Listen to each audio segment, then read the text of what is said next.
Authentication with Firebase हो गई है। और यहाँ से हाँ आपकी हो गई, आपकी और भाई हाँ भाई, तो ये करनी पड़ेगी भाई प्रैक्टिस थोड़ी इसकी ना, अच्छी चीज़ है फायरबेस। और ऐसा है कि जब आपको अगर क्लाइंट मिल जाता है ना तो उसको आप कंप्लीट सॉल्यूशन प्रोवाइड कर सकते हैं, ठीक है। वरना अगर आपको फ्रंट एंड आता होगा तो सिर्फ फ्रंट एंड बना के देंगे, क्लाइंट जो आपसे कंप्लीट वेबसाइट बनाएगा, इसमें फंक्शनैलिटी भी हो, इसमें डेटा भी सेव हो रहा हो सब कुछ, तो फायरबेस जो है इस में बड़ी हेल्प करता है, ठीक है। तो इस वजह से फायरबेस को सीख लेना अच्छे से इम्पॉर्टेंट है, ठीक है। तो हर जगह नहीं चलता, ठीक है, लेकिन कहीं कहीं पे अच्छा मोबाइल ऐप के लिए बहुत अच्छा रहता है, जैसे आगे मोबाइल ऐप भी सीखेंगे तो वहाँ पे जो है ना बहुत अच्छा रहता है ये। तो और थोड़ी इसमें चीज़ें देखते हैं आज ऑथेंटिकेशन के अंदर।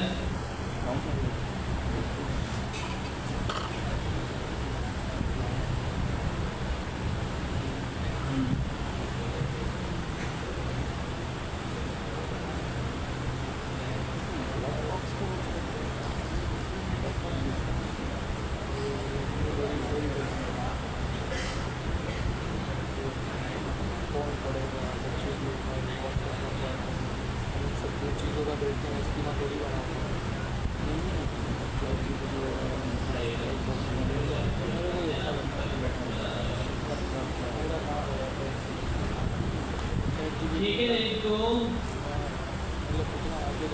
सर ये इन्होंने इशू दिखाया, और किसी को नहीं आया इशू? किसी को अभी तक कोई भी इशू नहीं आया? कैसे कर लिया यार, कोई भी इशू नहीं आया? हो गया सब बेहतरीन।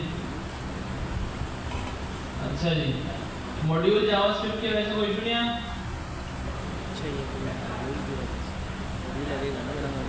क्या इशू था?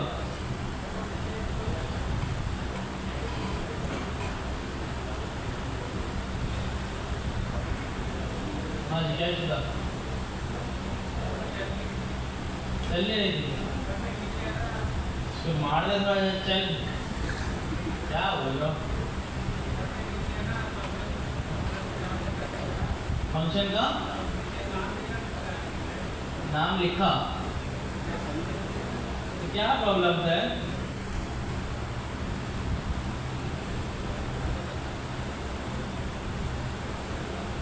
क्या मकसद था? भूल गए? और भाई किसी को कोई प्रॉब्लम का मसला है? अच्छा, ऑथेंटिकेशन में क्या क्या ट्राई किया मेरा?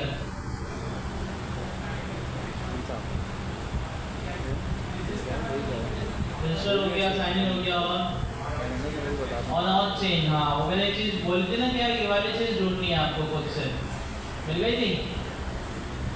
ऑन और चेंज एक मेथड है फायरबेस का, वो क्या करता है करंट यूजर को चेक करके बताता है कि भाई लॉगिन है या नहीं है, ऐसा ही ना।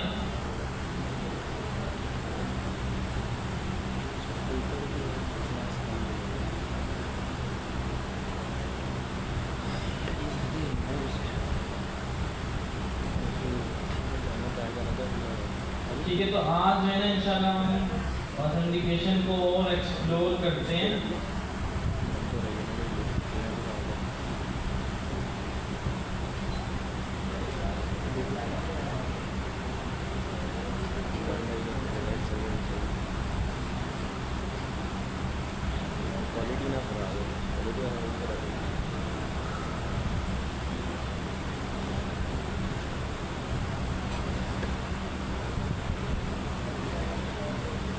अच्छा, एक इशू आया होगा आप लोगों को, वो इशू ये होगा जैसे लॉगिन का फंक्शन, अच्छा यहाँ पे मैंने ये हटा दी थी इसकी कॉन्फ़िगरेशन ना, तो इसको मैं दोबारा से लेके आ जाता हूँ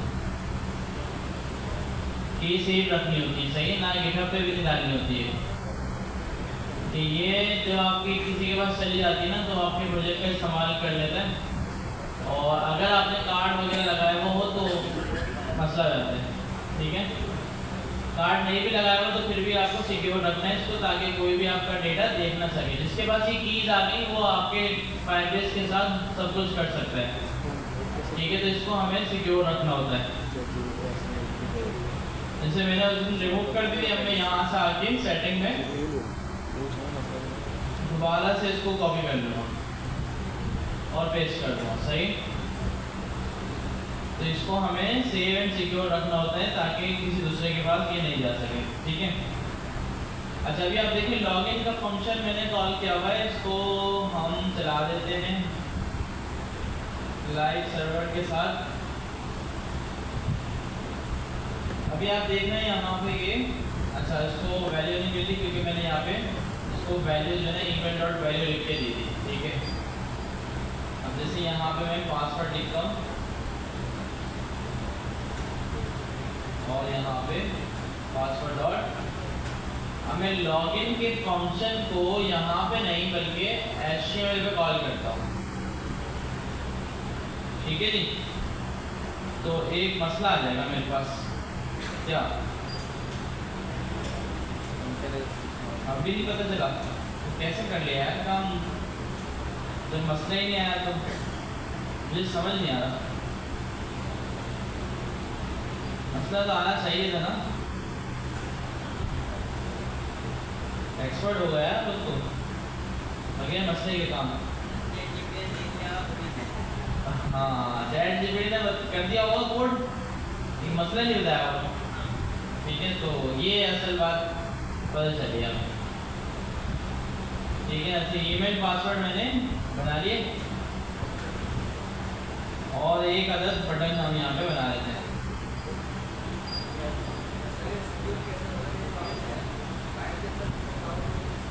हाँ बिल्कुल ऐसा ही, इस पे भी आएंगे हम, ठीक है। मैंने एक फॉर्म बना दिया, अब मैं क्या करता हूँ इससे लॉगिन करता हूँ, ठीक है।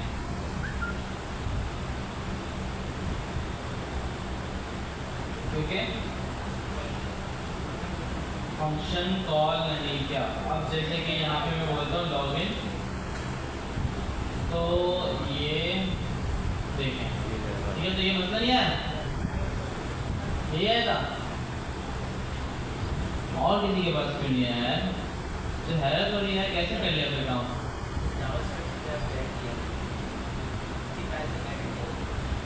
ये मसला मैंने खुद छोड़ा था, मैंने देखें तो क्या करते हैं आप लोग यार, माशाल्लाह आपने चैट जीपीटी से जाने दिया।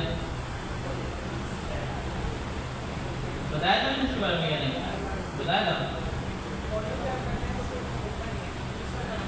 अच्छा जी, ये मैंने बता दिया था।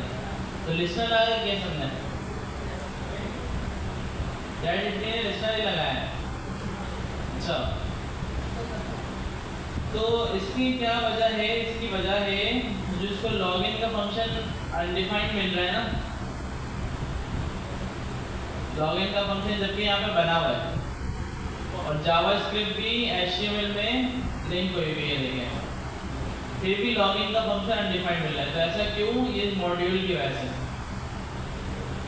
कि बगैर मॉड्यूल की जो भी हम कर रहे होते हैं ना काम, वो सारा विंडो के स्कोप में जा रहा होता है। जैसे फंक्शन बनाते हैं, कुछ बनाते हैं, तो वो सारा कुछ, ये तो हमें पता है ना, जब भी कोई वेरिएबल बनाते हैं, कुछ भी होता है, तो वो सब कुछ जाता है विंडो के स्कोप के अंदर। विंडो के स्कोप में होता है, तो विंडो जो है वो HTML पे भी अवेलेबल होती है, ठीक है।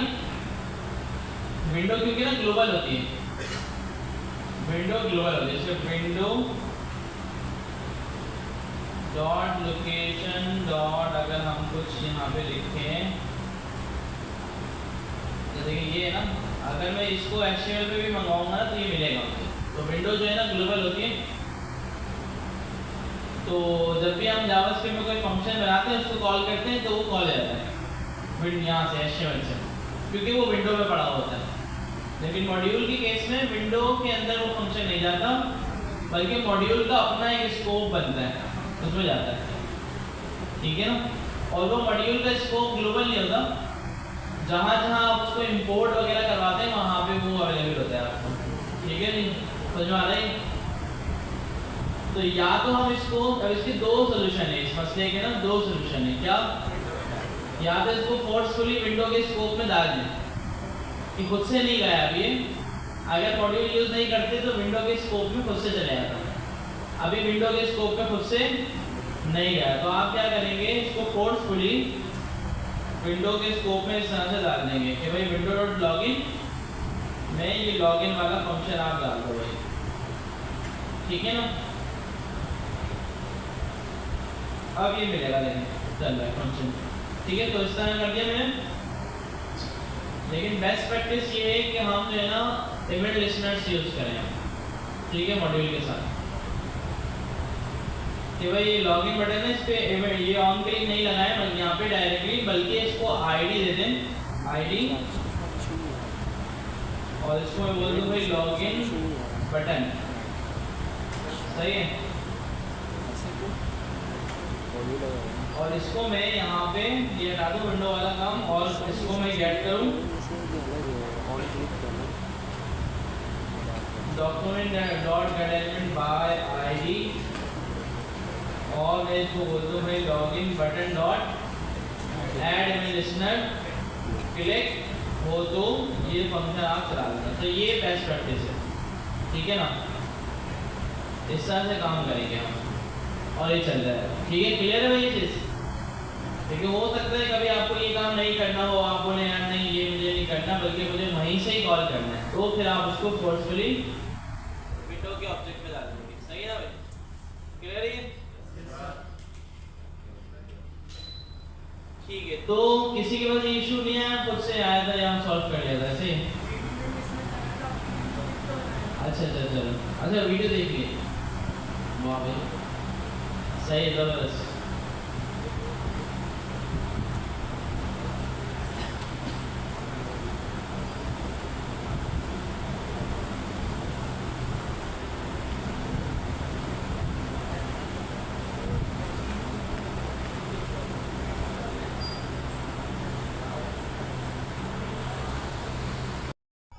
यार मॉड्यूल के अंदर ग्लोबली फंक्शन को नहीं डाला, क्यों क्या होगा, क्या लगता है आपको? ऐसी जावास्क्रिप्ट वालों का दिल कर रहा होगा ये कर देते हैं यार, चलो क्या लगता है आपको?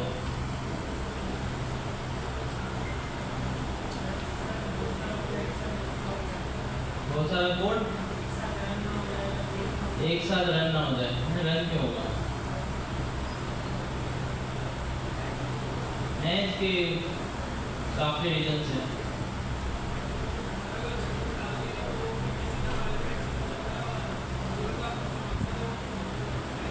हाँ ठीक है ना। तो एक इसकी जो रीजन है ना, वो है हर फंक्शन को, हर वेरिएबल को आइसोलेटेड स्कोप के अंदर रखना। आइसोलेटेड स्कोप क्या हो गया कि जहाँ वो बना हुआ है उसी फाइल में मौजूद है, कहीं पर भी ग्लोबली शेयर नहीं हो रहा, जब तक आप इंपोर्ट एक्सपोर्ट करके उसको फोर्सफुली यूज ना कर लो। और जबकि अगर आप मॉड्यूल के बगैर करते हैं तो हर चीज़ ग्लोबल स्टोर होती है, ठीक है ना। और अब क्योंकि हम मल्टीपल फाइल्स भी बनाएंगे जावास्क्रिप्ट की, ठीक है ना, मल्टीपल फाइल्स बनेंगे ना मॉड्यूल में, जब भी हम मॉड्यूल यूज कर रहे हैं, ताकि हम इस चंक्स में जावास्क्रिप्ट की फाइल बना सकें। तो अब ये भी हो सकता है आपके पास 3-4 जावास्क्रिप्ट की फाइलें, और हो सकता है सेम नेम का फंक्शन 2 फाइलों में हो, अगर बड़ी फाइल है तो अगर सेम नेम का होगा तो फिर वही कॉन्फ्लिक्ट आ जाएगा ग्लोबल में अगर जाएगा वो। तो मॉड्यूल क्या करेगा, उसको आइसोलेटेड स्कोप के अंदर रखेगा, और जहां उस फंक्शन की नीड होगी वहां एक्सपोर्ट करके उसको यूज कर लेंगे, ठीक है। तो ये कुछ रीजंस की वजह से जावास्क्रिप्ट ने मॉड्यूल जावास्क्रिप्ट के अंदर इसको, इसका एक सेपरेट स्कोप बनाया है, और हर चीज़ जो है ना इसमें जाती है। ये तो बताया, तो लेट की सुनते हो तुम, ये सारा अभी यही तो बताया है कि ये फायदा है कि भाई वो 2 फाइल में सेम नाम का फंक्शन है, तो अब कॉन्फ्लिक्ट आ जाएगा ना, दोनों ग्लोबल ऑब्जेक्ट में जाएंगे तो किसको रखेगी जावास्क्रिप्ट, कॉन्फ्लिक्ट आएगा, ठीक है। या जो बाद में कॉल हो जाएगा, तो आइसोलेटेड रखने से मतलब ये है कि फंक्शन जो है ना अपने फाइल के अंदर ही रहेगा, ग्लोबल स्कोप में नहीं जाएगा। तो दो फाइलें तो एक अलग पूरी सेपरेट आइसोलेटेड और एक दूसरी अलग सेपरेट, और दोनों में अगर फंक्शन वो पड़ा हुआ है तो उस फंक्शन को इजीली कहीं पर भी इंपोर्ट करके यूज़ कर सकते हैं, बगैर इंपोर्ट करे वो कहीं पर भी नहीं मिलेगा। ठीक है ना, तो इस वजह से मॉड्यूल जावास्क्रिप्ट ऐसा होता है। ठीक है ना,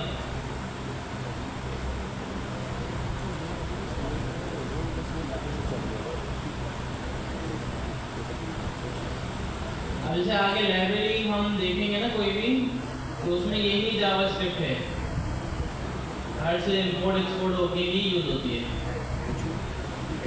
सर। उसमें कोई भी चीज़ जो है ना वो ग्लोबल ऑब्जेक्ट में नहीं जाती है।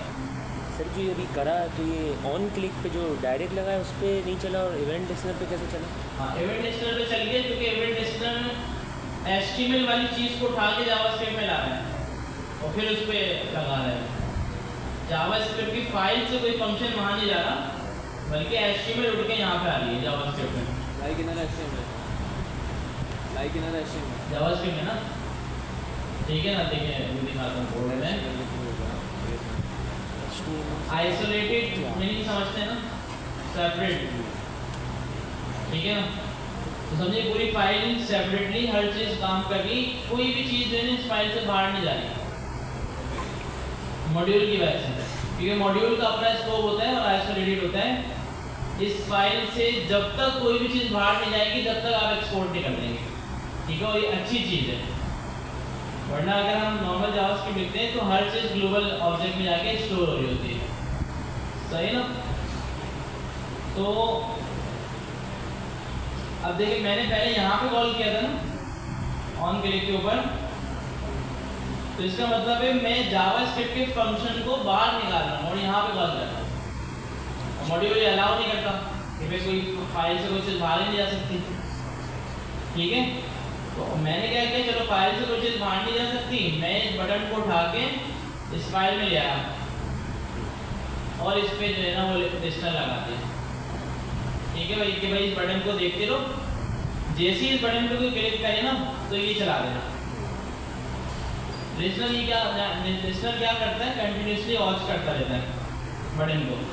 जैसे बटन पे क्लिक होगा वो जावास्क्रिप्ट के अंदर ये वाला कोड चलाएगा और ये फंक्शन चल जाएगा। मतलब फंक्शन यहीं पर ही रहा, फंक्शन बाहर नहीं गया, मतलब बाहर से हम कोई चीज़ अंदर लेके आए। ठीक है ना, तो ये मेन काम है मॉड्यूल जावास्क्रिप्ट का। ठीक है, और अच्छा रहता है, सिक्योर भी है, सिक्योर भी होगा ना, जाहिर सी बात है। अच्छा, अगर अब हमने इसको मॉड्यूल जावास्क्रिप्ट नहीं बनाए, एक और चीज़ अगर आप देखें कि लॉगिन का फंक्शन मैंने बनाया हुआ है और ये शायद इस तरह ब्राउज़र पे इसको लाइव करते हैं दोबारा। देखिए लॉगिन का फंक्शन ना यहाँ भी मिलेगा आपको। ठीक है, क्यों, क्योंकि ये विंडो के ऑब्जेक्ट में पड़ा हुआ है। ठीक है, मॉड्यूल में जो है ना ये यहाँ पे नहीं मिलेगा, ये सिक्योर हो गया ना। कुछ लोग जो है ना आपके कंसोल से पूरा हैक कर देते हैं आपकी वेबसाइट को, हो जाता है कि फंक्शन आपने ऐसे पढ़े होंगे। देखिए मैंने लॉगिन के फंक्शन को पूरा एक्सेस कर लिया था यहाँ पे। अब लेट सपोज अगर ये भी फायरबेस की क्रेडेंशियल भी मैं ऐसे रखता ना और ये मॉड्यूल जावास्क्रिप्ट नहीं होती तो ये आगे मेरे पास सारे कोई भी आता वेरिएबल का नाम लिखता हो उसको सब नजर आ जाता। समझे बात? मॉड्यूल ने क्या किया, आइसोलेटेड स्कोप बना दिया और वो जब तक उस फाइल से चीज़ बाहर नहीं जाएगी जब तक एक्सपोर्ट करके भी निकालेंगे, सिक्योर रहेगी। अच्छा ये छोटी चीज़ है ना, ये तो बंदा यहाँ से भी जाके देख ले, आप बोलेंगे यहाँ पे जाए और देख ले, ठीक है, लेकिन ये अलग बात हो जाएगी। ठीक है, वो तो मतलब फाइल देखना ना, फिर आगे हम फाइल भी सिक्योर ही करते हैं आगे। ठीक है ना, फाइल को भी सिक्योर बनाते हैं आगे, हो जाती है फाइल भी सिक्योर, उसका मसला नहीं। हाँ हो जाती है कि हम फिर जो है ना वो वेब पैक वगैरह यूज़ करते हैं आगे, तो उससे जो है ना हमारी सारी फाइल जो है ना सिक्योर होती है। लेकिन फिर भी ये भी चीज़ें होगा जो फायरबेस की चीज़ें हैं ना, ये भी चीज़ें इतनी ज़्यादा इसको हम सिक्योर नहीं कर सकते, ठीक है ना। तो ये किसी न किसी तरह लीक हो ही जाती है, निकाल लेता है बंदा। ये कोई ऐप होगी ना फायरबेस यूज़ कर रही होगी, आपको पता है, तो आप उस वेबसाइट पे जाके ईजिली ये फायरबेस की उसकी सारी एपीआई की निकाल सकते हैं, ठीक है ना। कहीं से मिल ही जाएगी आपको, या तो फाइल में जाके हाँ। तो अब फायरबेस आपको देता है ऑप्शन कि आप जो है ना सिक्योरिटी रूल्स लिख सकें फायरबेस के ऊपर ही, कि किसी के पास अगर ये एपीआई कीज भी चली जाए ना तो वो आपके डेटा को नहीं निकाल सके। तो फायरबेस हाँ एक सर्विस दे रहा है आपको, जिसके थ्रू जो है ना आप फायरबेस को बता सकते हैं कि भाई ये डेटा जो है ना सिर्फ मुझे देना। रूल्स होते हैं उसके कि इस एपीआई से रिक्वेस्ट आए, बंदा ऑथेंटिकेट हो तो देना, ये यूआईडी हो तो देना। तो इस तरह से फायरबेस के रूल्स होते हैं। जैसे आपने एक यूज़र पहले से बना के रख दिया फायरबेस पे, जैसे admin@gmail.com, और उसका पासवर्ड कुछ भी डाल दिया, तो फायरबेस पे यूज़र जो है बन गया आपका। फायरबेस ऑप्शन देता है कि आप मैनुअली भी बना सकते हैं यूज़र को ना, ऑथेंटिकेशन वाले सेक्शन में जाके वहाँ पे ऐड यूज़र का ऑप्शन होता है, वहाँ पे मैनुअली आप यूज़र ऐड कर दें। फिर जो है ना आप एक सिक्योरिटी रूल ऐड कर दें कि जो यूज़र बना है ना, हर यूज़र की फायरबेस यूनिक आईडी बनाता है, यूआईडी जिसको बोलते हैं, यूज़र आईडी यूनिक होती है। सिक्योरिटी रूल में आप बोल दें कि भाई जब ये वाले यूज़र से रिक्वेस्ट आए ना तो ही उसको डेटा देना, तो सिक्योर हो गया। तो इस तरह की चीज़ होती है जो फायरबेस दे देता है। लेकिन फिर भी अगर कोई ज़्यादा सेंसिटिव ऐप है या कोई वेबसाइट है तो रिकमेंडेड यही है कि सर्वर यूज़ करें। फ्रंट एंड पे सब कुछ नहीं होता, ठीक है ना, और इतनी सिक्योर नहीं है तो कर सकते हैं।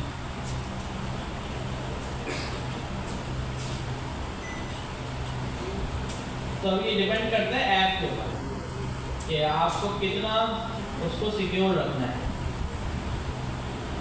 तो ये मॉड्यूल समझ में आ गया नहीं? मॉड्यूल किसी भी चीज़ को बाहर एक्सपोज नहीं कर रहा।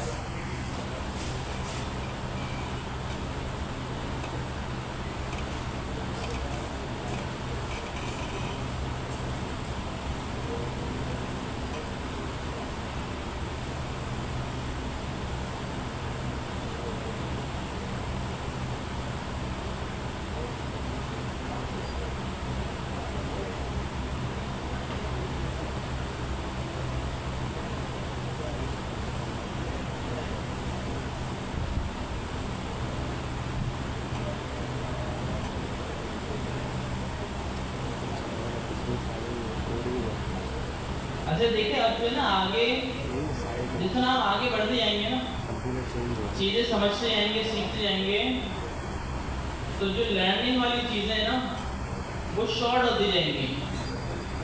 शॉर्ट हो जाएंगी मतलब ये कि आपको पूरी स्टोरी नहीं बतानी, आपको थोड़ा सा बस हिंट देना है और आपको समझना होगा।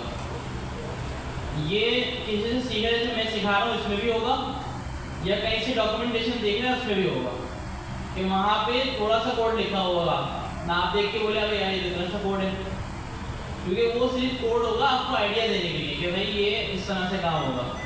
क्योंकि आप इस लेवल पे पहुँच के बंदा चीज़ों को समझना शुरू हो जाता है कि भाई ये काम ऐसे हो रहा है, ठीक है, उसको कंप्लीट बताने की ज़रूरत नहीं है, ठीक है। तो ज़्यादातर डॉक्यूमेंटेशन आपको ऐसी मिलेंगी कि जहाँ पे ना सिर्फ हिंट होगी कि भाई ये काम ऐसे करा जाएगा और इस तरह से ये फंक्शन यूज़ होता है। तो सब चीज़ें इस तरह आपको होंगी, आपको खुद समझना होगा ज़्यादातर, ठीक है। कॉपी पेस्ट नहीं चलेगा। जैसे फायरबेस से मैंने उधर बताया था ना, कॉपी पेस्ट अगर कर लेते तो मसला होता।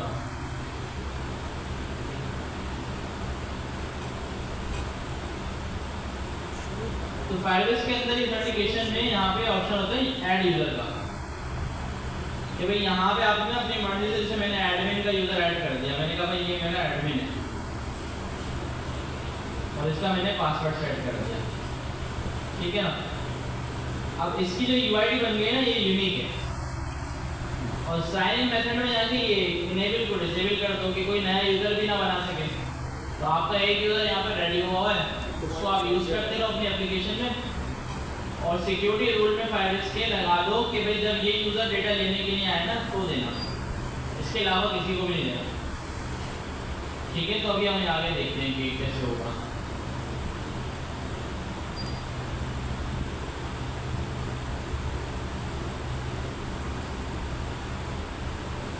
ठीक है, तो ऑथेंटिकेशन में हमने ये सारी चीजें देखी और ये इंपोर्ट हमने अच्छे से समझा, तो समझ में आ रहा होगा कि जो गेट ऑथ यहाँ पे आ रहा है तो इसका मतलब फायरबेस की फाइल से ये एक्सपोर्ट हो रहा है। ठीक है ना, और हम अच्छा कोड लिखने के लिए ना एक काम ये कर सकते हैं। एक अच्छे कोड का क्या तरीका है, कोड जो है ना बड़ा हमारा साफ सुथरा हो कि हम फायरबेस की ना एक सेपरेट फाइल बना लें, firebase.js, और ये फायरबेस की जितनी भी चीजें हैं ना ये हम ले जाएं यहाँ पे। ठीक है जी, अब जैसे ये गेट ऑथ है इसको भी मैं ले जाऊंगा यहीं पर। ठीक है ना, और यहाँ से इसको कर दूंगा एक्सपोर्ट। जैसे मैंने यहाँ से किसको ऑथ को एक्सपोर्ट कर दिया और मैं साइनिंग को एक्सपोर्ट कर देता हूँ और क्रिएट को कर देता हूँ। तो ये अच्छा तरीका है कि फायरबेस वाली जितनी भी चीजें ना वो इसी फाइल में रहेंगी, समझे। अब आप इसको कहीं पे यूज कर, जैसे यहाँ पे मैं इसको यूज करना चाहता हूँ तो कैसे होगा, इंपोर्ट करेंगे आप पहले साइन इन मेथड को फायरबेस की फाइल से, सही है, और प्लस ये जो ऑल आ रहा है इसको भी इंपोर्ट करेंगे और यूज कर लेंगे, तो सब कुछ वैसे ही चलेगा। ठीक है, तो यहाँ पे मैं दोबारा से एडमिनिस्ट्रेटर लगा दूंगा।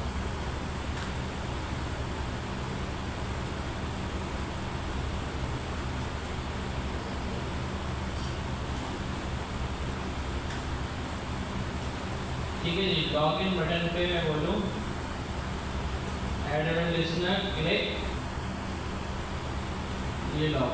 ठीक है, तो हम यहाँ पर उसको चला के देख लेते हैं थोड़ा सा।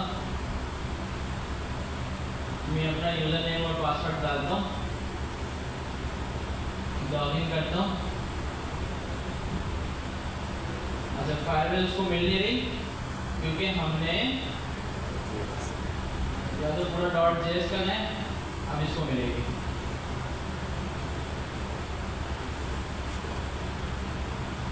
ठीक है, तो इनवैलिड क्या डालता है इसका हमने,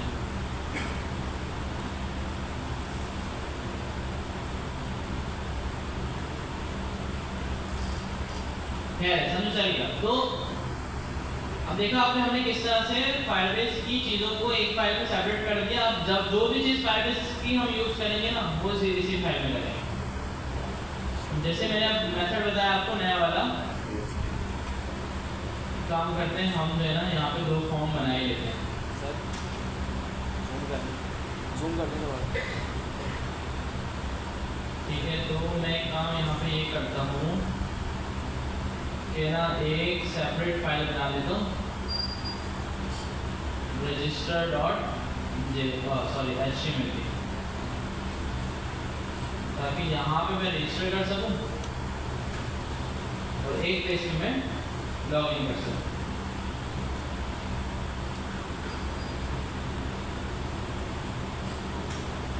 सही है जी, रजिस्टर हो गया, रजिस्टर, और दोनों में app.js है, सही है, हेडिंग भी डाल देते हैं दोनों में। उसको हम बोल देते हैं रजिस्टर और इसको हम बोल देते हैं लॉगिन। और जो है दोनों में हम जो है लिंक भी लगा देते हैं, इसमें जो है ना रजिस्टर में जाने का और इसमें जो है लॉगिन पे जाने का। सही है भाई, तो ये रजिस्टर हो गया हमारा, ये लॉगिन हो गया। लॉगिन पे क्यों नहीं गया, तो लॉगिन के नाम नहीं है उसका, इंडेक्स नाम है। ठीक है जी, लॉगिन रजिस्टर। आप रजिस्टर को भी हैंडल कर लेते हैं। इस फाइल के अंदर मैं बोलूँगा सेम सारा कोड उठाओ सही है ना। और इसका नाम रख दो रजिस्टर, यहाँ पे इसको कॉल कर दो और इसका नाम रख दो रजिस्टर BTN रजिस्टर, सही है। और ये साइन इन के साथ साथ क्रिएट वाला भी इंपोर्ट कर लो, ठीक है जी। तो ये रजिस्टर भी हो गया। और अच्छा, ऐड एडमिनिस्ट्रेटर को क्यों नहीं मिल रहा, क्योंकि हमने रजिस्टर वाले पेज पे एड्रेस लगाए थे, रजिस्टर बटन यही आईडी थी।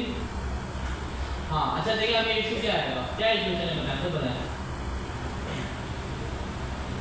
एरर आ रही है,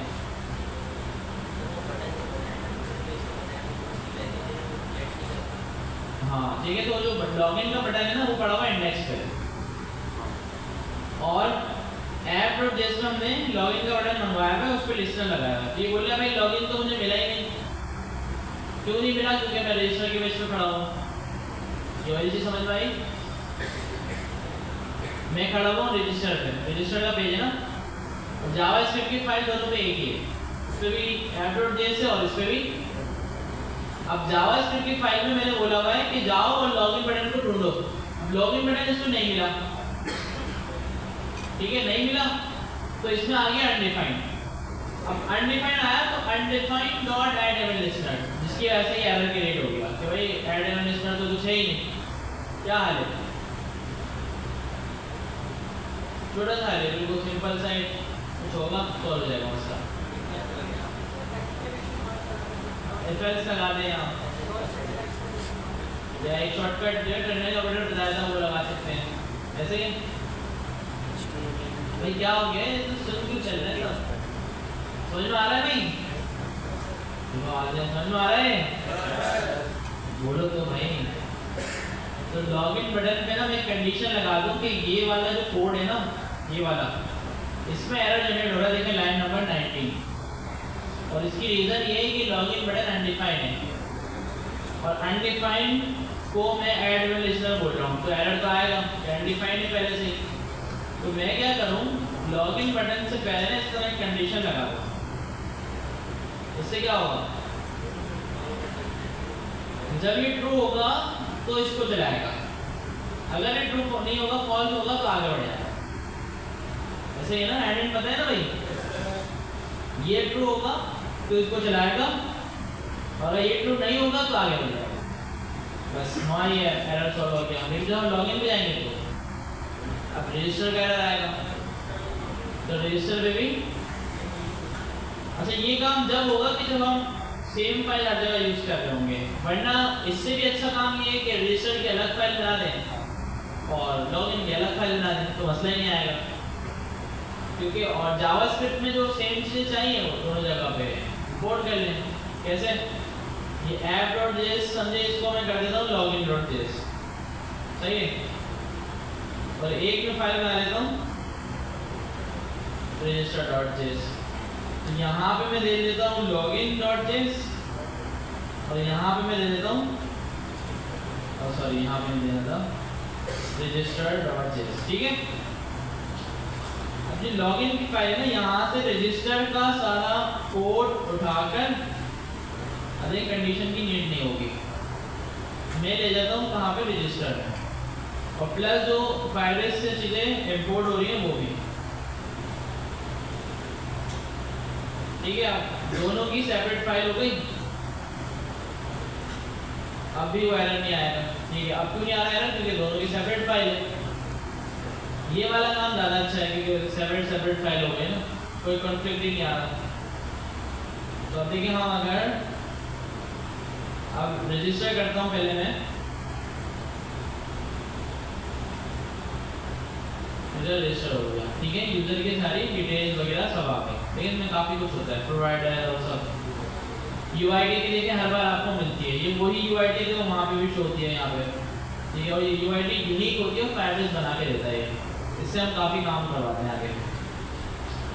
देखिए रजिस्टर हो गया, आपने लॉगिन पे आया और लॉगिन कर रहा है, लॉगिन कर रहा है, सब काम हमारा सेपरेट चल रहा है। देखिए कितनी फाइल हो गई, फाइल इसकी सेपरेट हो गई, लॉगिन की सेपरेट और रजिस्टर की सेपरेट।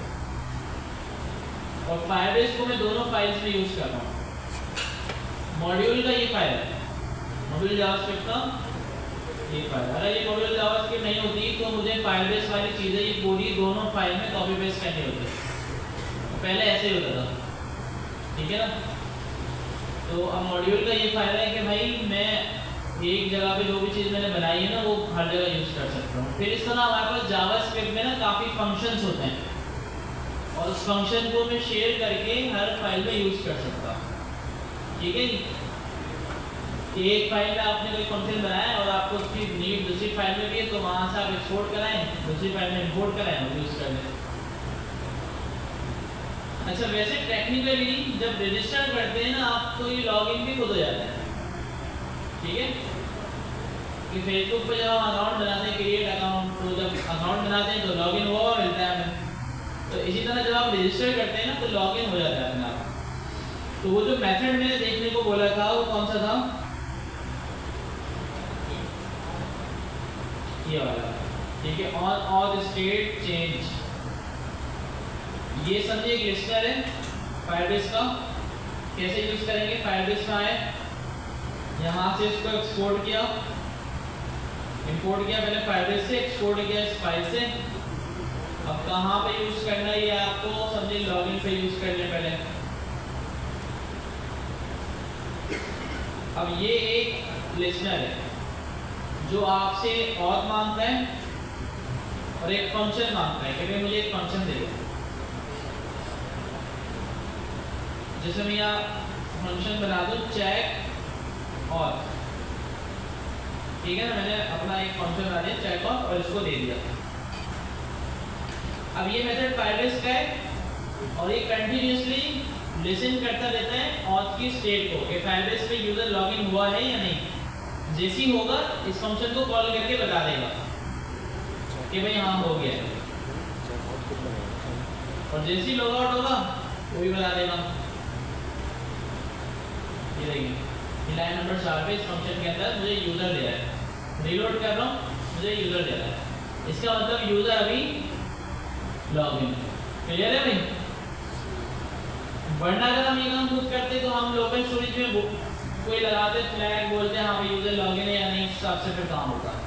एक फायरबेस इसको ना ऑटोमेटिकली खुद मैनेज कर रहा है और फायरबेस कोई कहीं और से नहीं कर रहा बल्कि हमारी ब्राउजर स्टोरेज से ही मैनेज कर रहा है।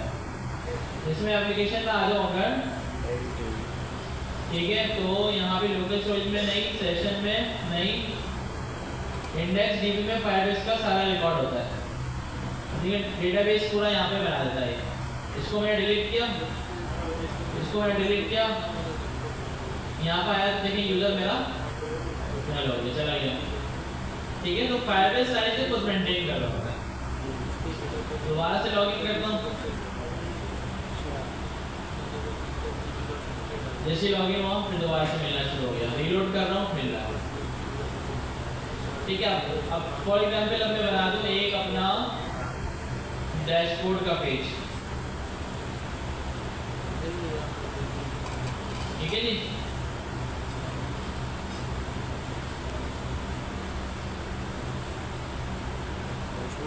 और मैं इसको बोलूँ कि भाई अगर यूजर लॉगिन है ना तो उसको डैशबोर्ड पे भेज देना, सही है। तो मैं कंडीशन लगा दूँ भाई अगर यूजर है तो आप एक काम ये करना उसकी लोकेशन डैशबोर्ड डॉट HTML कर देना, ठीक है।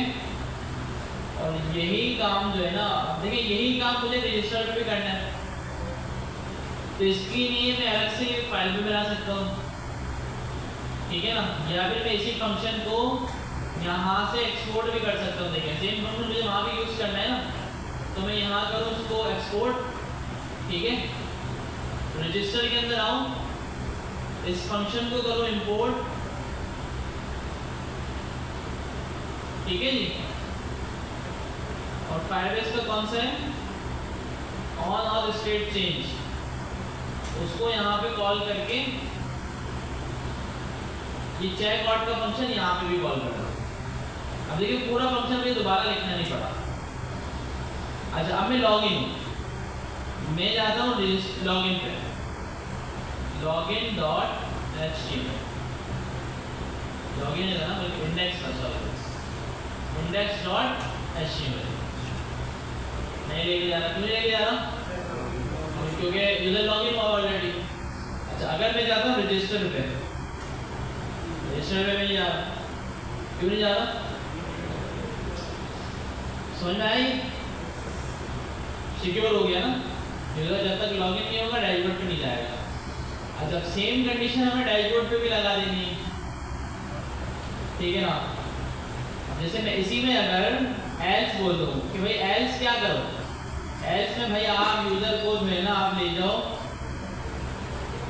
लॉगिन पे, ठीक है, ये भी कर सकता हूँ मैं, या ये भी कर सकता हूँ कि भाई एक जावास्क्रिप्ट की ये मेन फाइल होगी मेरी, इसको मैं यूज कर लूँ डैशबोर्ड पे।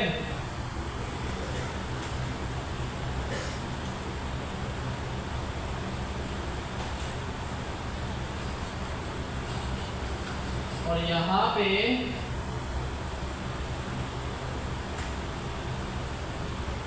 या तो मैं सेम फंक्शन यूज करूँ या अलग से बना लूँ। यहाँ पे भी मैं बोल दूँ भाई ऑन स्टेट चेंज, इसको पहले मैं और दूसरे में बोल दूँ कि भाई इफ अगर यूज़र हो तो सही है, अगर यूज़र नहीं हो तो आप एक काम करना है, लोकेशन को चेंज करके ले जाना index.html, ठीक है। तो अभी यूज़र था तो इसने कुछ नहीं किया, यूज़र इज नॉट डिफाइंड, ठीक है जी। तो अभी यूज़र था तो इसने कुछ भी नहीं किया, यहीं पर ही खड़ा। अच्छा, जैसे डैशबोर्ड पे ना मैं बना देता हूँ एक लॉगआउट का बटन, सही है। जब यूजर इसको क्लिक करेगा तो लॉगआउट हो जाएगा,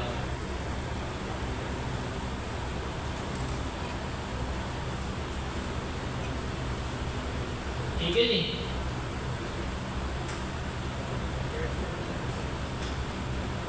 यहीं पर ही मैं इसको मेरे एक फंक्शन में आया था लॉगआउट,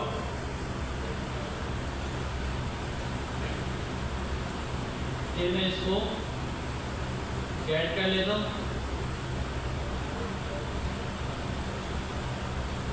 ठीक है जी। और फिर ऐड एडवर्टाइजमेंट लगा के इसको मैं बोल देता हूँ कि भाई आप जो है ना क्लिक के ऊपर ऑल कर देना मेरे इस लॉगआउट के फंक्शन को, ठीक है जी। अब लॉगआउट का फंक्शन मेरे पास कहाँ से आएगा? फायरबेस से आएगा। फायरबेस की डॉक्यूमेंटेशन से आप देख सकते हैं, ठीक है। जैसे यहाँ पे नज़र नहीं आया अगर आपको, तो आप जाएंगे आगे मैनेज यूज़र, मैनेज यूज़र्स, फिर ये यूज़र देख लिया आपने। अच्छा, ये शॉर्ट तरीका के यूज़र को देखने का, ऑथ से भी देख सकते हैं, ऑथ डॉट करंट यूज़र, जैसे ऑन ऑथ स्टेट चेंज से देख रहे हैं ना, वो एसिंक्रोनस है, ये भी एसिंक्रोनस है, इससे भी आप देख सकते हैं। नीचे आएंगे आप थोड़ा सा, जैसे अपडेट प्रोफाइल का ऑप्शन भी होता है, जैसे अपडेट ईमेल का, अभी साथ देखते हैं, लॉगआउट देखना पड़ेगा। तो साइन आउट करके होगा ना,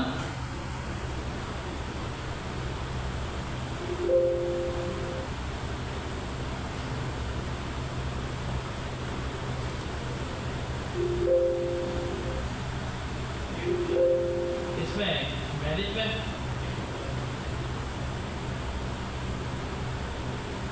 तो यहाँ से सर्च कर सकते हैं फायरबेस साइन आउट फंक्शन, ठीक है ना। तो डायरेक्ट आपको जो है ना वहीं पर ही ले जाएगा, ठीक है यार, ठीक है। इसका नाम है साइन आउट। तो अब यहाँ पे इंपोर्ट करें साइन आउट को और एक्सपोर्ट कर दें। फायरबेस की जितनी भी चीज़ें देखें सारी इस फाइल में होती हैं। अब आप क्या करना है, देखें कोड भी वहीं पर ही पड़ा हुआ है, ये कोड उठा लो, यहाँ भी कॉल कर दो साइन आउट को, सही है। कंसोल दिखा दो,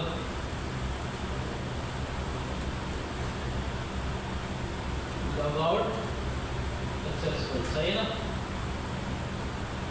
तो देखिए मैं लॉगआउट करता हूँ, नॉट डिफाइंड, क्योंकि मैंने यहाँ पे इंपोर्ट नहीं किया, ठीक है जी। खुद गया, देखिए खुद कैसे गया, कि जैसे ही मैंने लॉगआउट किया ना, फायरबेस का ये वाला फंक्शन अपने आप कॉल हुआ, क्योंकि स्टेट चेंज हुई। पहले ऑथेंटिकेट था, जैसे ही लॉगआउट किया हट गया, ये वाला फंक्शन कॉल हुआ, उसने देखा यूजर नहीं है तो उसने उसको इंडेक्स पे भेज दिया। अच्छा, अब मैं अगर डैशबोर्ड पे जाना चाहूँ, नहीं जा रहा, डैशबोर्ड पे जा रहा हूँ, नहीं जा रहा, ठीक है। लॉगिन पे खड़ा हूँ और रजिस्टर पे भी जा सकता हूँ। रजिस्टर पे क्या रहा है, login.js रजिस्टर पे क्यों लगी हुई है?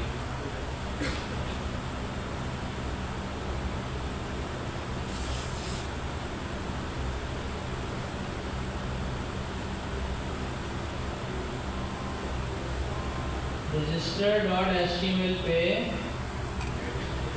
login.js क्यों लगे हुए भाई? लॉगिन हो गई और ये रजिस्टर के ऊपर रजिस्टर हो गई।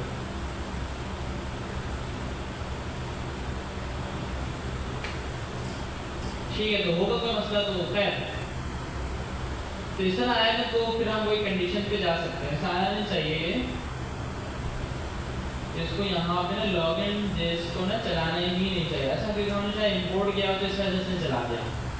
खैर ठीक है, तो जब आप इंपोर्ट करते हैं ना तो जाहिर सी बात है फाइल चलती है पूरी, तो होता है, तो इस वजह से ही चला रहा है, तो कंडीशन लगानी पड़ेगी, तो आप लगा दें इस समय,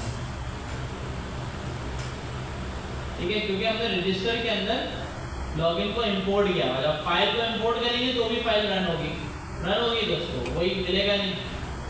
क्लियर है एरर क्यों आ रहा था ये? क्योंकि मैंने रजिस्टर के ऊपर लॉगिन से ही वाले फंक्शन को इंपोर्ट करा हुआ है, तो जब इस फंक्शन को इंपोर्ट करा तो उसने पूरी लॉगिन की फाइल चलाई होगी, ठीक है, क्योंकि मैंने इंपोर्ट की हुई, ठीक है। वरना अगर आपको बचना है इससे तो फिर आप ये चेक ऑथ वाला जो है ना वो यहाँ पर अपना सेपरेटली बना सकते हैं, ठीक है। तो या फिर इसकी भी चंक बना दें, इसकी भी अलग से फाइल बनाएं, वहाँ से फंक्शन को एक्सपोर्ट करें और यहाँ पे यूज़ कर लें। जैसे एक हमारे पास फाइल बनाते हैं हम helpers.js, ये हेल्पर फंक्शंस कहलाते हैं। हेल्पर फंक्शन में ना कुछ भी आ सकता है, जैसे कि चेक ऑथ वाला हेल्पर में जा सकता है, या आप टाइम जनरेट कर रहे हैं, टाइम फॉर्मेट मोमेंट से वो हेल्पर में जाएगा। कोई भी ऐसा काम कर रहे हैं ना कि जिस फंक्शन को आप मल्टीपल जगहों पे यूज़ करने वाले हैं, तो वो फंक्शन जाएगा हेल्पर के अंदर, ताकि इजीली आप उस हेल्पर की फाइल से उसको उठा के यूज़ कर सकें। तो जब अगर ये फंक्शन हेल्पर में चले जाता तो फिर हमारे पास वो इशू भी नहीं आता और कंडीशन भी लगानी नहीं पड़ती। क्लियर है यहाँ तक कोई? बोला कोई? स्क्रीन बड़ी हो गया, यहाँ से रोम बदल नहीं आता। चलो, तो भाई यहाँ पे काफी सारे मेथड है, किसी ने कोई नया मेथड ट्राई किया?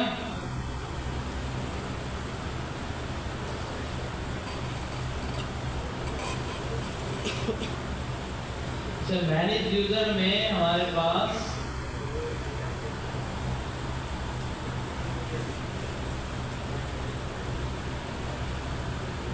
अपडेट प्रोफाइल, वैसे इसको हम ऑथेंटिकेशन को यूज करते नहीं है, लेकिन ना फायरबेस आपको एक ऑप्शन दे, जैसे जब लॉगिन करते हैं ना फायरबेस आपको काफी सारा डेटा लाके देता है, आपने देखा है ना ये वाला ना, कंसोल करवा लेते हैं।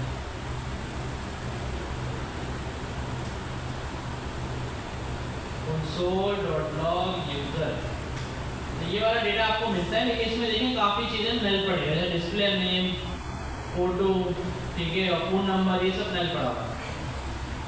प्रोवाइडेड डेटा में आएंगे, प्रोवाइडेड पता चल जाएगा कि भाई क्या क्या डेटा जो है ना वो स्टोर कर सकता है हमारा, तो ये सारा कुछ स्टोर कर सकता है। मतलब फायरबेस आपको अलाउ कर रहा है कि आप एक काम करो, डिस्प्ले नेम और फोन नंबर, फोटो यूआरएल ये भी सेव करवा लो, ठीक है। तो आप जब फायरबेस पे यूजर लॉगिन होगा ना तो मैं साथ में ये वाली चीज़ें भी दे दूंगा, या ये चीज़ें रजिस्टर करते वक्त भी भेज सकते हैं आप, ये चीज़ें रजिस्टर करते वक्त भी भेज सकते हैं, और आप बाद में अपडेट प्रोफाइल के साथ भी करवा सकते हैं। हाँ ये तो पासवर्ड मतलब ईमेल पासवर्ड यूज़ किया ना हमने, तो इस वजह से पासवर्ड आ रहा है, बट इसमें गूगल क्या होता है, गूगल आ रहा होता है इससे। ठीक है, वैसे ही काम हम करते नहीं, हम क्या करते हैं डेटाबेस यूज़ करते हैं। जैसे अभी फाइल स्टोर पढ़ेंगे और यूज़र की सारी इंफॉर्मेशन सेव करवाएंगे डेटाबेस के अंदर, उसका नाम, उसका फोटो यूआरएल, फोन नंबर, और फिर वहाँ से फेच करा करेंगे। ऑथेंटिकेशन को बस इतना इसका काम था, हमने यूज़ कर लिया। अपडेट ईमेल, यूज़र की ईमेल अपडेट करनी हो तो ये तरीका है। ठीक है, तो हर फंक्शन देखिए यूज़ करके देखने की ज़रूरत नहीं है, जब आपको रीड हो, आपको अपनी जो भी एप्लीकेशन बना रहे हैं उसमें फंक्शनैलिटी रखनी हो तो रखिएगा। अब जैसे एक ऑप्शन होता है ना, आप काफ़ी वेबसाइट पे लॉगिन कर लेते हैं और वो जब तक आपकी ईमेल वेरीफाई नहीं होती कुछ करने नहीं देता आपको, ऐसे ही बोलता भाई पहले ईमेल वेरीफाई करो। तो इसी में देखें आपके पास की आ रही होगी ईमेल वेरीफाइड, जो कि क्या आ रहा है, फॉल्स आ रहा है। तो फायरबेस फ्री में सेंड यूजर वेरिफिकेशन ईमेल आपको अलाउ करता है, सही।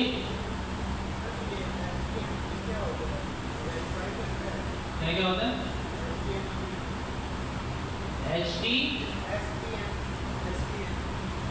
HTMP, ये क्या है? अच्छा SMTP, SMTP सर्वर होता है कम्युनिकेशन का। जैसे इंटरनेट पे कम्युनिकेशन के ना काफ़ी प्रोटोकॉल्स होते हैं, काफ़ी वे होते हैं कम्युनिकेट करने के लिए एक सर्वर से दूसरे सर्वर तक। जैसे वेब के लिए HTTP यूज़ होता है, वेब के लिए HTTP प्रोटोकॉल यूज़ होता है। तो HTTP के कुछ स्टैंडर्ड्स हैं वो फॉलो होते हैं, सिक्योरिटी वगैरह सब चीज़ देखी जाती है। तो इसी तरह ईमेल भी ना सर्वर टू सर्वर ट्रांसफ़र होती है, ईमेल से एक ईमेल दूसरे सर्वर पे सर्वर बाय सर्वर ट्रांसफ़र होती है। तो उसके लिए जो प्रोटोकॉल यूज़ होता है ट्रांसफ़र का, वो SMTP होता है। तो इस तरह और भी बहुत सारे होते हैं। सर्वर डेटा ट्रांसफ़र प्रोटोकॉल लिखेंगे ना आप, सर्वर डेटा ट्रांसफ़र प्रोटोकॉल्स, ठीक है। तो ये काफ़ी आएंगे। फाइल ट्रांसफ़र का अलग होता है, FTP होता है उसका, HTTPS वेबसाइट के लिए होता है, सिक्योर शेल होता है। तो ये बहुत सारे होते हैं और हर किसी का अलग पर्पज़ होता है। तो SMTP जो है ना वो ईमेल का होता है। तो जब भी आप जीमेल करते हैं तो ईमेल करते हैं तो वो प्रोटोकॉल यूज़ होता है, तो उसके बाद ईमेल जाती है दूसरे बंदे के पास। जैसे फाइल का जैसे ना फाइल पूरी फाइल जब आप एक सर्वर से दूसरे सर्वर पे भेजते हैं ना, तो पूरी फाइल एक साथ नहीं जा सकती, पॉसिबल नहीं है, फाइल बड़ी होती है ना। तो फाइल के चंक्स बनते हैं, पैकेट्स होते हैं और फिर वो पैकेट्स में जाती है। जैसे डाउनलोडिंग आ रहा होता है, डाउनलोडिंग पैकेट में आती है और पैकेट में जाती है, मतलब एक साथ आती है ना, तो ये डाउनलोड होती है फाइल, ठीक है। तो जब उस वजह से ये वाला स्टैंडर्ड यूज़ होता है। तो हम बोले फाइल को भी हम HTTP से भेज दें तो पॉसिबल नहीं, क्योंकि HTTP तो वन गो में लेके आता है और FTP जो है ना वो चंक्स में लेके आता है। तो ईमेल वेरीफाइड फॉल्स है ना, तो मैं काम ये करता हूँ, डैशबोर्ड के ऊपर अगर हम एक बटन बना दें और इसको बोले सेंड वेरिफिकेशन ईमेल,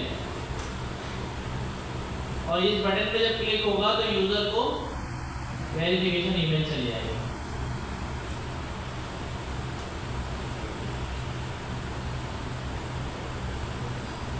सही।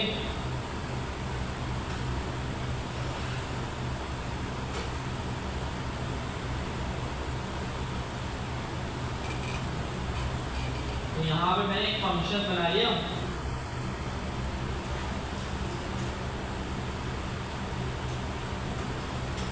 और नीचे आके इसी तरह से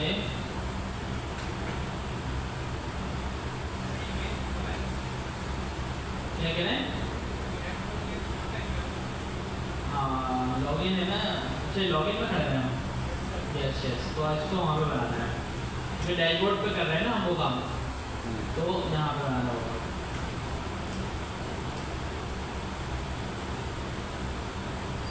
ठीक है जी, वेरीफाई BTN,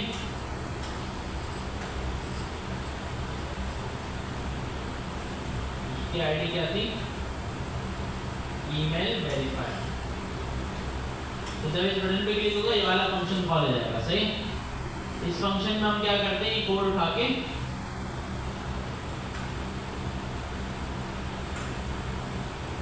ठीक है, और हमारे पास ऑलरेडी आ रहा है ऊपर और डॉट करंट यूजर इसको मिलेगा और ये ईमेल वेरिफिकेशन सेंड कर देगा। ईमेल सेंड, ये वाला मेथड अभी तक हमने अच्छा नीचे यहाँ सेंड करना है, और ये वाला मेथड भी अभी तक हमने फायरबेस से एक्सपोर्ट नहीं किया है। तो फायरबेस की फाइल में जाएंगे, ये ऑथ से आएगा, यहाँ से इसको इंपोर्ट करेंगे और नीचे से यहाँ से एक्सपोर्ट करेंगे, और जिस फाइल में भी इसको यूज़ करना है उस फाइल में इसको इंपोर्ट करके यूज़ कर लेंगे। ठीक है,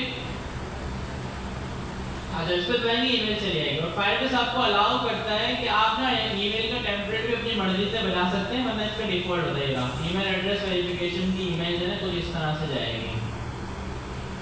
फ्रॉम ये होगा, जिस ईमेल से आप ईमेल जाएगी यूजर को, नो रिप्लाई लिखा हुआ होगा, सब्जेक्ट यार होगा, हेलो डिस्प्ले नेम, अगर यूजर का डिस्प्ले नेम होगा तो जाएगा, क्योंकि अभी डिस्प्ले नेम नहीं है तो शायद ये ईमेल भेज दे इसकी जगह। Follow this link to verify your email, तो इस तरह लिखा होगा। अगर आप इसको एडिट करना चाहते हैं तो एडिट भी कर सकते हैं कि भाई नो रिप्लाई की जगह क्या नाम होना चाहिए, और इसको ये अलाउ नहीं कर रहा, ये पेड वाले वर्जन में है। ठीक है ना, तो अभी जैसा इसको ऐसे रहना देते हैं। सेंड वेरिफिकेशन ईमेल करता हूँ मैं, ईमेल सेंड और मेरे पास ईमेल आ गई। ठीक है, आपको फायरबेस की ईमेल हेलो, क्योंकि मेरा डिस्प्ले नेम सेट नहीं था तो यहाँ पे नजर नहीं आया। Follow this link to verify your email address. अब मैं इस लिंक पे क्लिक करूँगा तो ये फायरबेस की यूआई को दे, ये बोल देगा your email has been verified. ठीक है, अब मैं वहाँ पे आऊँगा, यूजर के अंदर देखूंगा तो ईमेल वेरीफाइड ट्रू आ गया। क्लियर है?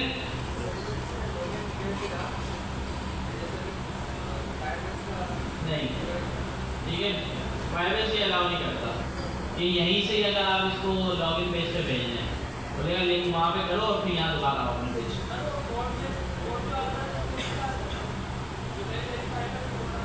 वो तो OTP होता है ना, वो नहीं देता है फ्री में।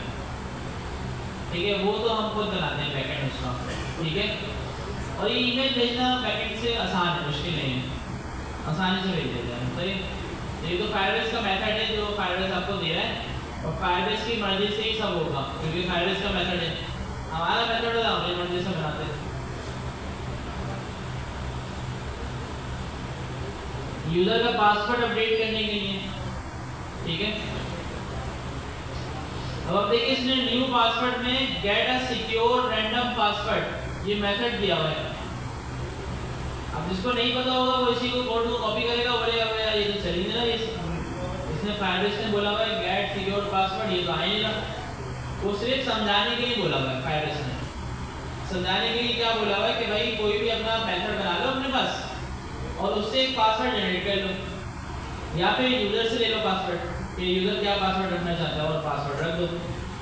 जिसको नहीं पता वो बोलेगा भैया ये मेथड कहाँ से आ रहा है, वो ढूंढता रहेगा। ठीक है, तो अब जिस तरह आगे बढ़ते जाएंगे ना चीज़ें ऐसी होती रहेंगी कि थोड़ी थोड़ी चीज़ें बताई जाएंगी आपको, भाई ऐसा कर लो, बाकी आपको ही करना होगा। पासवर्ड रीसेट ईमेल भी भेज सकते हैं आप, फॉरवर्ड पासवर्ड होता है, यूजर पासवर्ड भूल जाता है अपना, तो उसकी ईमेल भी जा सकती है। और ईमेल के लिंक पे जैसे क्लिक करेंगे ना तो यही वाली यूआई आएगी फायरबेस की, और उसमें वो न्यू पासवर्ड मांग लेगा यूजर से। यूजर फायरबेस की यूआई पे रहते हुए ही अपना पासवर्ड अपडेट कर लेगा और फिर आपकी यूआई पे आके लॉगिन कर लेगा दोबारा से। समझे ये वाली चीज़? तो लॉगिन के पेज पे यहाँ पे आप बोल दोगे फॉरवर्ड पासवर्ड, उस पर यूजर की ईमेल लोगे और सेंड दबा दोगे, ये वाला मेथड कॉल कर दोगे, तो यूजर को एक ईमेल चली जाएगी जिसपे पासवर्ड को रीसेट करने का लिंक होगा। जैसे यूजर उस लिंक पे क्लिक करेगा तो उसके पास ये वाली यूआई खुल जाएगी और उससे पासवर्ड मांग लेगा फायरबेस, और सब खुद करेगा फायरबेस। जब ही मतलब ये आसान है और हम सीख रहे हैं, वरना ये जितनी चीज़ें हमने की ना ये सारी मैनुअली करनी पड़ती हैं। आपको ईमेल भी खुद भेजनी है, उसका कोड लिखना है, आपको पासवर्ड रीसेट भी खुद कराना है, और ये जो और स्टेट चेंज वाली चीज़ें ये भी खुद करना है। तो बहुत मतलब काम करना है खुद को। फायरबेस ने सारे काम छोटे छोटे फंक्शन से अलाउ कर दिए और इसकी जो हैंडलिंग है फायरबेस खुद कर रहा है। यूजर डिलीट कर सकते हैं आप। जैसे आजकल जितनी भी बड़ी स्टोर है ना, जैसे ऐप स्टोर, प्ले स्टोर या वेबसाइट रिलेटेड जो भी स्टोर है, तो उनकी पॉलिसी आ गई है कि जब अगर आप यूजर ऑथेंटिकेशन दे रहे हो ना, तो यूजर को उसका अकाउंट एंड डेटा डिलीट करने का ऑप्शन दो, अदरवाइज आपकी ऐप को अलाउ नहीं करेंगे। ठीक है, तो डिलीट यूजर हो सकता है। ठीक है जी, पासवर्ड ऑथेंटिकेशन हो गई।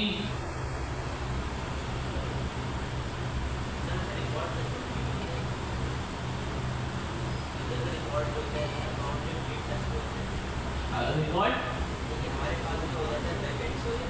वो तो वही जानते हैं ना जो करना है। जैसे गूगल अकाउंट आप डिलीट कर सकते हैं और डिलीट हो भी जाएगा, लेकिन आपको नहीं पता गूगल ने किया भी क्या नहीं किया अपने पास।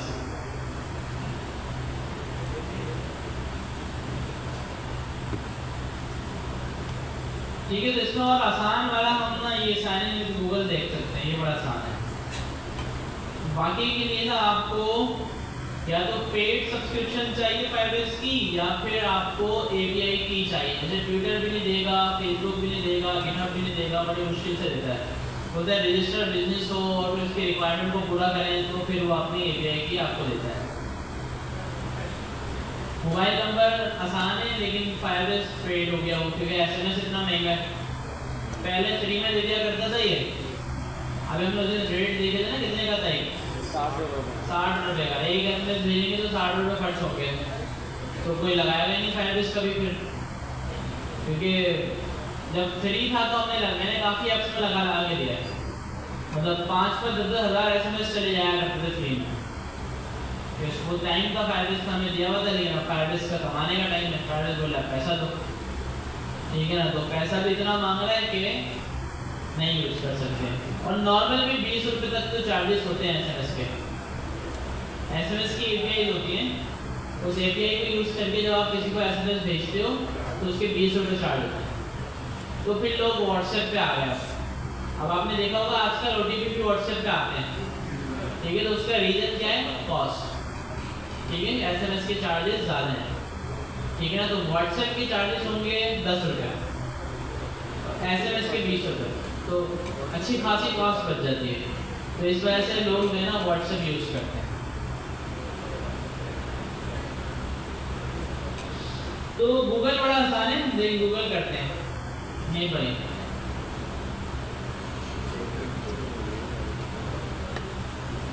ठीक है, देखिए इतना लंबा नहीं, फिर भी करने फौरन हो जाएगा। देखिए तो ये रजिस्टर है, मैं क्या करता हूँ यहाँ पे एक बटन बना लेता हूँ, लॉगिन विद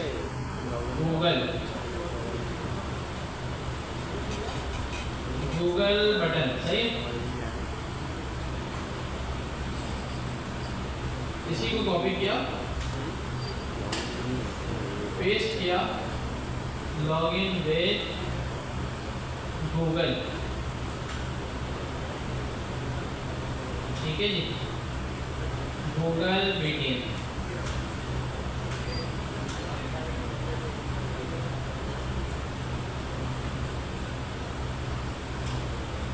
सेट है भाई, ये फंक्शन रेडी हो गया, ये फंक्शन रेडी। अब फायरबेस से हमें क्या क्या चाहिए, गूगल ऑथ प्रोवाइडर चाहिए। कहाँ से आ रहा है, ऑथ से आ रहा है, तो फायरबेस में आके गूगल ऑथ प्रोवाइडर आ गया, सही है। और इसका हम यहाँ से इसी तरह से बना के भी एक्सपोर्ट कर सकते हैं, और इसका नाम हम अपनी मर्जी से रख लें, गूगल प्रोवाइडर, ताकि आगे अगर हम फेसबुक दूसरा यूज़ करें तो अच्छा ना। इसका नाम मैंने रख दिया गूगल प्रोवाइडर। ये ऑप्शनल है, देखिए सेकंड स्टेप में इसने क्या लिखा हुआ है, ऑप्शनल। फर्स्ट हमने कर दिया, सेकंड में ऑप्शनल है, थर्ड भी ऑप्शनल है, फोर्थ भी ऑप्शनल है, 5 में ये क्या बोला है, ये कर लो, साइन इन विद पॉपअप। और गूगल विद ऑल प्रोवाइडर से आप ये पूरा मेथड दिया हुआ है, इसको कॉल करके लॉगिन विद गूगल कर लो, ठीक है। साइन इन विद पॉपअप हम कर लेते हैं यहाँ से इंपोर्ट। अब यहाँ से दो चीजें एक्सपोर्ट होंगी, एक गूगल प्रोवाइडर और एक साइन इन विद पॉपअप। और ये कोड पूरा उठाकर यहाँ पे पेस्ट कर दिया, सही है।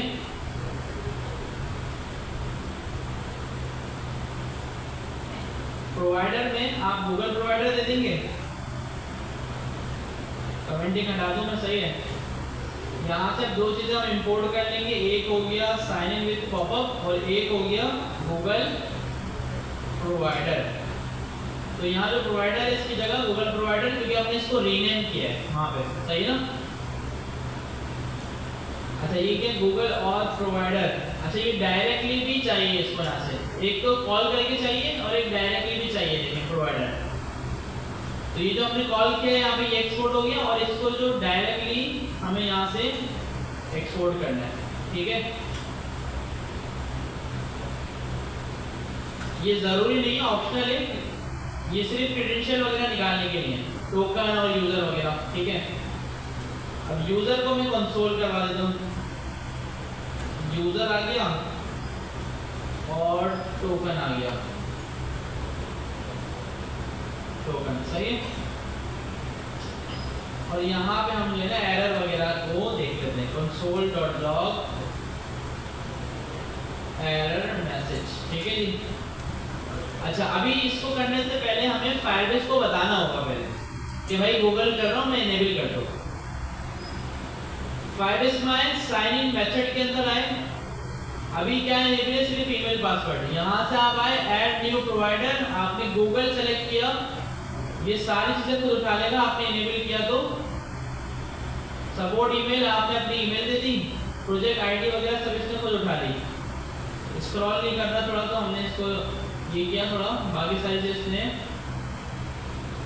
इसे मैंने इसको इनेबल किया,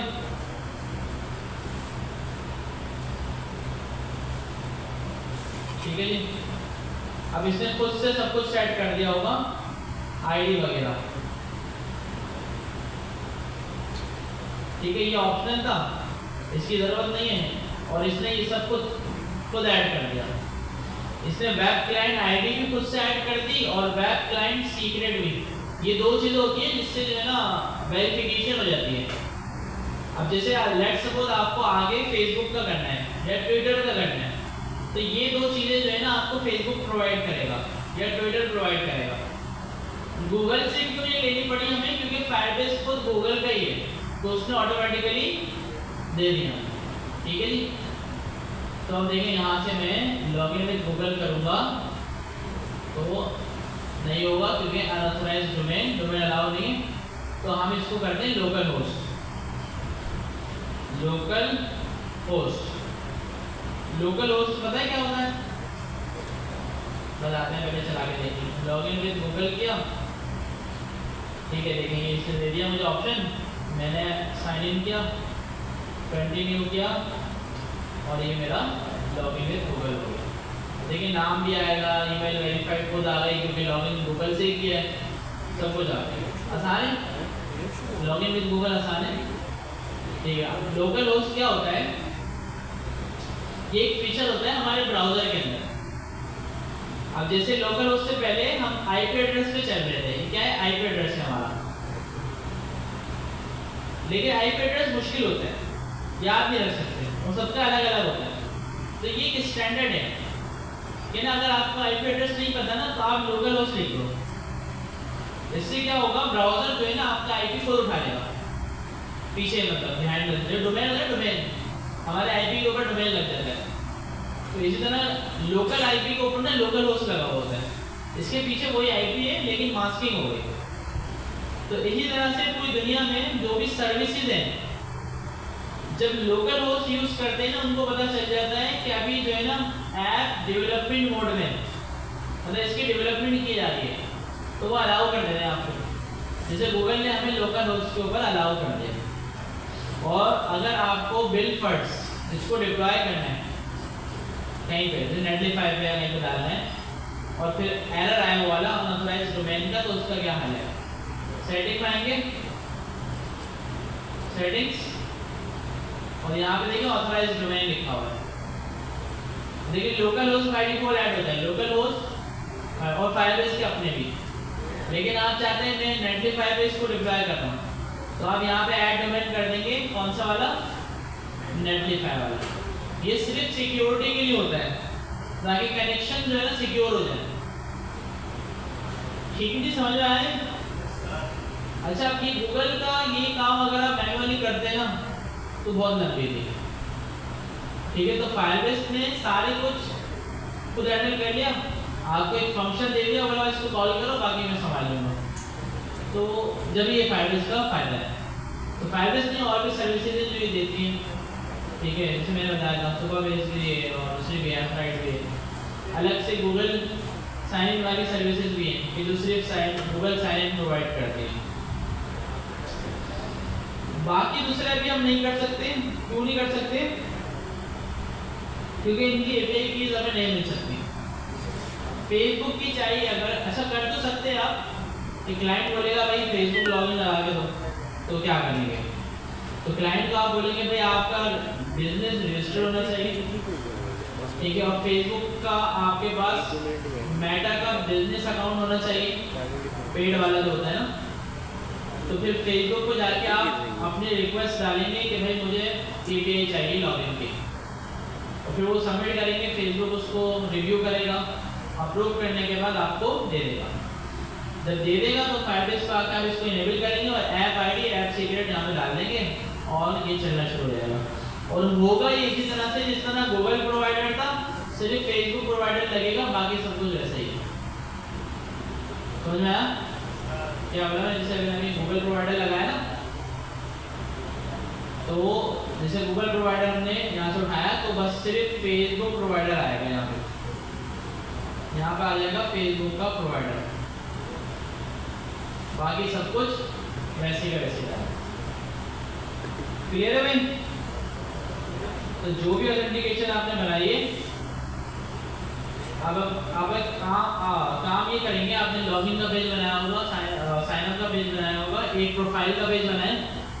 प्रोफाइल के पेज पे यूजर की प्रोफाइल आ रही हो, पिक्चर भले पिक्चर शो नहीं हो रही हो, डिफॉल्ट पे यूजर का आइकन वगैरह दिखा दो, नाम आ रहा हो, ईमेल आ रही हो, लॉगआउट का बटन, और अगर यूजर ने ईमेल वेरीफाई नहीं की हुई तो वेरीफाई का पेज, वरना प्रोफाइल का पेज। और अगर यूजर लॉगिन विद गूगल करके आता है तो डायरेक्ट प्रोफाइल का पेज, क्योंकि ईमेल वेरीफाई होगी पहले से। और ये जो मैंने चीज़ की है, लॉगिन पे जाऊंगा, ठीक है, हो गया भाई। अच्छा, फायरबेस में आया, लॉगिन पे गया, डैशबोर्ड पे लिया, क्यों? अच्छा, अब इसका आपने एक और चीज करनी है, देखिए जो हल्का सा वो आ रहा है ना ग्लिच, जैसे लॉगिन मुझे नजर आता है, लॉगिन नजर भी नहीं आना चाहिए मुझे, ऐसा करना है आपने। क्या करेंगे इसके लिए? जैसे मुझे देखिए मैं ये कर रहा हूँ ना, तो लॉगिन नजर आएगा, क्यों आ रहा है? नजर नहीं आना चाहिए। क्या करें? लोडर लगाएंगे भाई, लोडर लगाएंगे। क्या हो गया, क्यों सोचते हैं ना? ठीक है, तो लोडर लग जाएगा, पूरे पेज पे लोडर आ रहा होगा, वो डिसाइड कर लेगा लोडर के भाई अगर लॉगिन है तो डैशबोर्ड पे जाओ, लॉगिन नहीं है तो लॉगिन पर आ जाओ। चले लग जाएगा भाई। तो ये बेहतरीन करके ही बना देना, और ये ऑथेंटिकेशन ऐसी है कि हर ऐप में काम आती है। कोई भी एप्लीकेशन बनाओगे ना, ऑथेंटिकेशन तो करनी पड़ेगी, तो इस वजह से इसको अच्छा करके बनाओ और अपने पास सेव करके रख लो। ठीक है भाई, तो ये क्लास है और फिर मैं नेक्स्ट क्लास में चेक करता हूँ। मिलते हैं नेक्स्ट क्लास में।